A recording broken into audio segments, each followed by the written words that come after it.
Bonjour à tous. Il n'aura pas fallu 48 heures pour que l'Union européenne crache à nouveau à la figure des agriculteurs, avec des annonces très concrètes qui vont évidemment à l'encontre de nos paysans et de l'agriculture française notamment.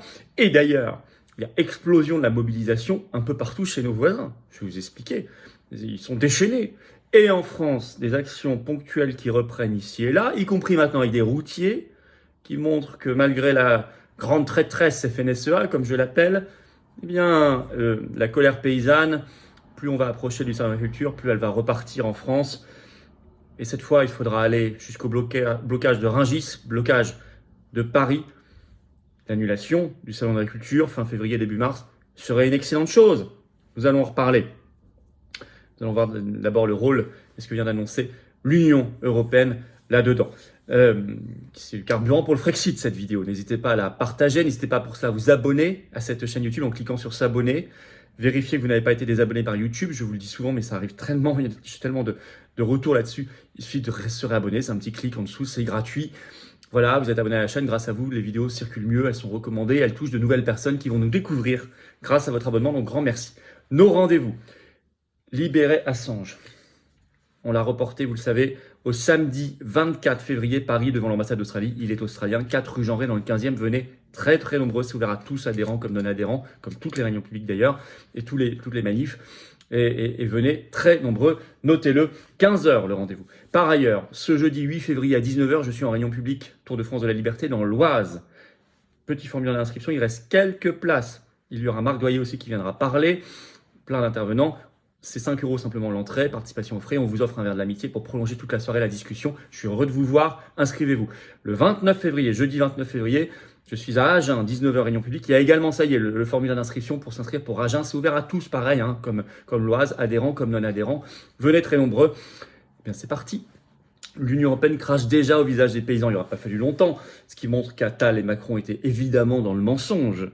Avec des mobilisations d'ailleurs qui s'exacerbent ou repartent un peu partout dans les pays de l'Union européenne, avec d'ailleurs l'arrivée de routiers en France, avec une fédération entière mêlant salariés et patronat qui appelle à la mobilisation depuis ce 5 février. Je vous en parle. L'Union européenne crache déjà à leur visage. C'était prévisible. L'Union européenne veut la mort de l'agriculture française. C'est simple, et du métier paysan ici. Alors on en a un exemple très concret par le commissaire européen au marché intérieur Thierry Breton, qui était sur BFM TV ce 5 février et qui est interrogé sur la concurrence déloyale ukrainienne, et il fait une confirmation. Ça va continuer. Écoutez bien. Il confirme la poursuite des importations de volailles ukrainiennes, je cite, au moins encore un an, avec ce quota de 300 000 tonnes par an qu'il juge, je cite, acceptable. Or, vous avez un article de Capital qui était sorti ce 2 février qui montre que ce chiffre est jugé non pas acceptable, mais scandaleux par la profession. On est même, figurez-vous, dans la fourchette haute du chiffre scandaleux. Je vais vous lire un extrait de Capital pour que vous compreniez bien. Pourtant, article sorti 3 jours avant les annonces du commissaire européen Breton. Je cite Capital. Officiellement, les importations de viande de volaille ukrainienne en France ont bondi de 74% au premier semestre 2023 sur un an. Les exportations de poulet ukrainien sont passées de 90 000 tonnes avant le déclenchement de la guerre, 2022, à 200 000, puis 300 000 tonnes, a indiqué le chef de l'État Emmanuel Macron lors d'un sommet européen à Bruxelles le 1er février 2024. En somme, le marché européen est inondé de poulets ukrainiens que nous retrouvons dans les produits transformés dont les prix d'achat sont 2 à 4 fois moins chers que ceux produits en France. Donc vous voyez qu'il cite le chiffre ici maximum de 300 000 tonnes, ce qui est considéré comme un scandale, y compris même par Macron. Pourtant, reprenant ce chiffre, qui est maintenant la norme, au moins encore un an, le commissaire européen au marché intérieur Thierry Breton dit que c'est acceptable. Donc là, c'est vraiment planter un couteau dans le dos des agriculteurs français. Mais ça n'est pas fini. C'est tellement grossier cette affaire que ça y est, annonce ce 5 février, c'est sur le site notamment d'Euractiv, la Pologne est obligée d'agir unilatéralement tellement l'Union européenne ne fait rien contre cette concurrence déloyale agricole ukrainienne. Je cite Euractiv, la Pologne met en place des contrôles sur les importations ukrainiennes. Annonce du vice-ministre de l'Agriculture, Michał Kolodziejczak. Bon, alors qu'on est pourtant maintenant un gouvernement polonais qui est européiste. Hein, il est dirigé par Donald Tusk. Pourtant, lui-même met quand même des mesures tellement l'Union européenne trahit les agriculteurs. Je cite Euractiv. Avec l'introduction des contrôles, la frontière polonaise sera aussi étanche que jamais, a déclaré M. Kolodziejczak, le vice-ministre de l'Agriculture, après avoir visité les postes frontières de Dorohousk et de Rubizov durant le week-end. Il a ajouté qu'il avait également analysé les documents relatifs au transit de la production ukrainienne. Il s'avère qu'une grande partie de la production, y compris de colza et de blé qui transitent par la Pologne vers les États baltes, finit par revenir en Pologne. Il n'y a pas que la volaille, il y a d'autres problèmes, évidemment. Voilà, donc si même la Pologne, qui depuis décembre est de nouveau avec un gouvernement européiste, est obligée d'agir, c'est dire qu'il y a un problème. Bon. Alors, mais il n'y a pas que ça comme nouveau crachat de l'Union européenne au visage des paysans. Son budget, le budget de l'Union européenne, il augmente fortement, et notamment pour financer l'Ukraine, donc encore plus de concurrence déloyale, et pas un sou pour l'agriculture. Info donnée par Euronews ce 3 février, il faut chercher l'info, parce que c'est pas dans les grands médias français tout ça, pourtant c'est officiel. Le titre d'Euronews, augmentation du budget de l'Union européenne de 64,6 milliards d'euros après un accord budgétaire. Alors, c'est d'ici 2027. En fait, c'est 64,6 milliards d'euros en plus, qui s'ajoute à un budget 2021-2027 qui était déjà de 2018 milliards. Donc, ils ont décidé lors du sommet européen à Bruxelles, là, début février, d'ajouter 64,6 milliards. Donc, au passage, vu que la France prend en charge à peu près 20%, la France va quasiment ajouter 13 milliards de plus, notre argent, ok. Mais sur les 64,6 milliards, c'est pas pour les paysans. Non, sur les 64,6 milliards, la répartition est ainsi selon Euronews. 50 milliards pour l'Ukraine. C'est la facilité pour l'Ukraine qui a été votée, je le rappelle, par tous les eurodéputés français au Parlement européen il y a quelques semaines.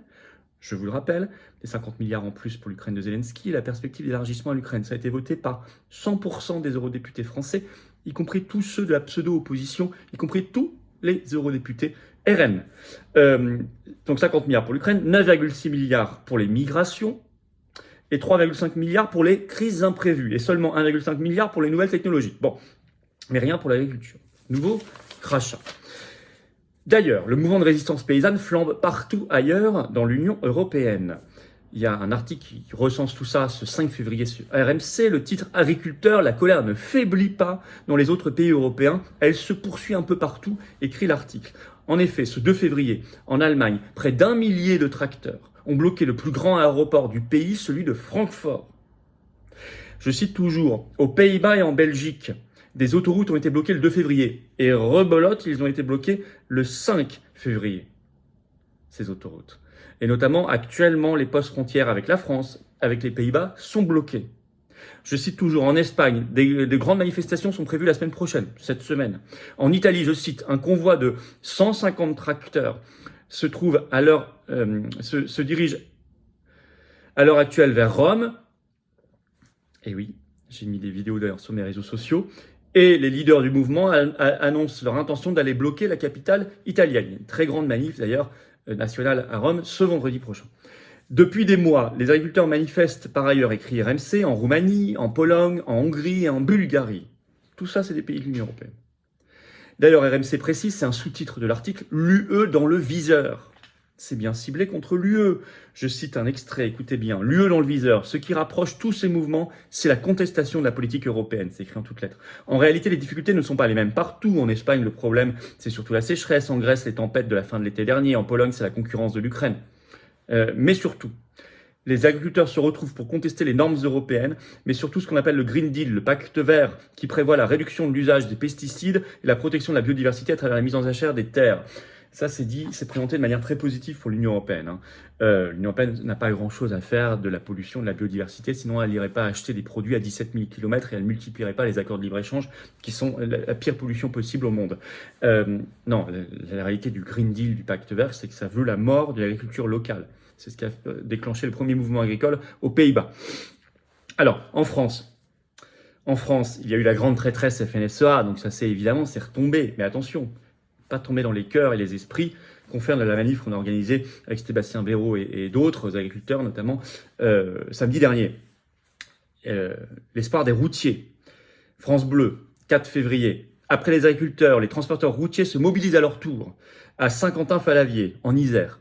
Je cite, patrons et salariés demandent une meilleure lutte contre la concurrence déloyale étrangère des transporteurs d'Europe de l'Est. Donc on est aussi sur un problème lié à l'Union européenne, car c'est à cause de directives européennes, notamment sur le cabotage, qu'il y a une concurrence déloyale maintenant avec des transporteurs étrangers, notamment d'Europe de l'Est. C'est un appel à la mobilisation qui est lancé nationalement par le GRF, Groupement des routiers français, depuis ce 5 février. Je cite l'article, « Il filtre les poids lourds, en particulier étrangers, pour leur faire remplir un questionnaire et leur faire demi-tour. » Le problème, c'est l'Union européenne, c'est écrit aussi en toutes lettres, je cite un extrait de cet article. Une de leurs principales revendications, plus de lutte contre le cabotage, une pratique dont abusent les transporteurs d'Europe de l'Est, explique Tayeb Aïssia, patron d'une entreprise de transporteurs routiers au sud-est de Lyon.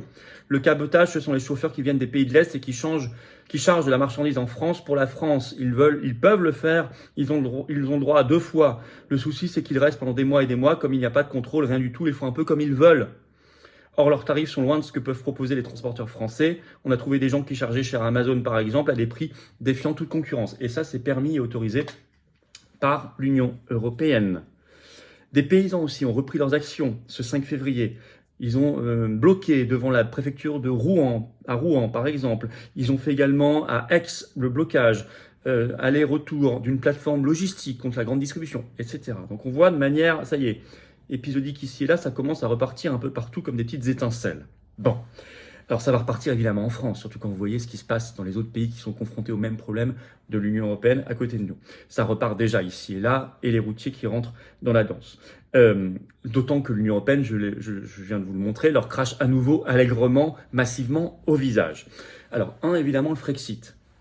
Il faut régler le problème. L'Union européenne nous détruit, il faut détruire ce qui nous détruit, avant qu'elle nous détruise. L'Union européenne, le Frexit, notre libération, c'est un espoir, c'est un avenir. Tout le reste, attention aux mots fumeux, il faut être précis. On reste dans l'Union européenne ou on sort? On sort. Et ce sera la fin de l'Union européenne si la France s'en va. 2, ça va repartir, c'est évident. Il n'y a pas de date, je n'ai pas d'échéance sur les dates. Ce qu'il faudra, c'est aller loin, il faudra les soutenir tous. Et il faudra que les routiers restent dans le mouvement. Rungis, Paris, on voit que c'est là que ça fait mal, hein. C'est là que Darmanin a sorti les centaures et les blindés, hein. Mais ils ont quand même réussi, les paysans, à se faufiler. Ils auraient pu, si certains syndicats n'avaient pas trahi. Et par ailleurs, salon de la culture, là, dans un peu moins de 3 semaines, il ne devrait pas avoir lieu. N'oubliez pas notre pétition nationale pour la poursuite du mouvement, pour l'appuyer et soutenir les paysans. Elle est en lien sous la vidéo en description. Signez-la, relayez-la, c'est le moment. Partagez cette vidéo, abonnez-vous s'il vous plaît à cette chaîne YouTube en cliquant sur s'abonner, un petit clic, c'est fait, c'est gratuit. J'ai besoin de vous. J'ai besoin de vous pour que ces vidéos soient mieux recommandées par votre abonnement. Votre réabonnement, si YouTube vous a des abonnés, je vous en remercie énormément. Et venez aux Patriotes, il faut venir. Il faut adhérer, réadhérer ou faire un don de soutien au mouvement. Il faut se battre maintenant. Vous voulez la résistance anti-oligarchique, c'est là. Vous voulez le Frexit, c'est là. Vous voulez nos libertés, la paix, c'est là. La souveraineté du peuple, le respect, la dignité, c'est là. C'est un très grand mouvement souverainiste, le plus grand de France. J'ai l'honneur de le présider, mais venez. Moi, je n'aurai jamais les millions, les milliards, les réseaux, les médias, les copains, les banques du système. Jamais. On n'est pas la fausse opposition. Celle qui s'augmente de 300 € par mois comme député ou 700 comme sénateur. Ou qui vote tout ça pour l'Ukraine, je vous l'ai démontré tous. Non. Nous, on est dans la résistance, mais j'ai besoin de vous. Remettez pas demain, la semaine prochaine, le mois prochain. L'oligarchie remet jamais, elle, ses mauvais coups contre nous. Jamais. Et contre la France. Adhérer, c'est facile, c'est le premier lien sous la vidéo en description. Ce lien est également en commentaire épinglé, une petite fiche maintenant sur l'écran et dans quelques secondes un lien sur l'écran. Vous êtes adhérent, réadhérent, vous serez les bienvenus. On propose des actions et on vous met en relation avec des gens qui pensent comme vous à côté de chez vous.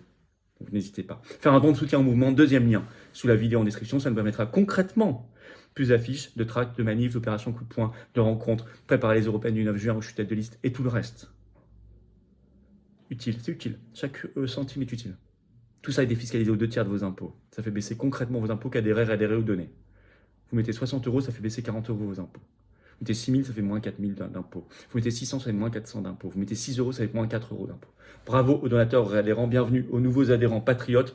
Inscription pour l'Oise, 8 février, sous la vidéo en description. 29 février, Agen, sous la vidéo en description. Et on se retrouve le samedi 24 février, 15 h devant l'ambassade d'Australie à Paris. Julian Assange, 4 rue Jean Rey. Vive la France.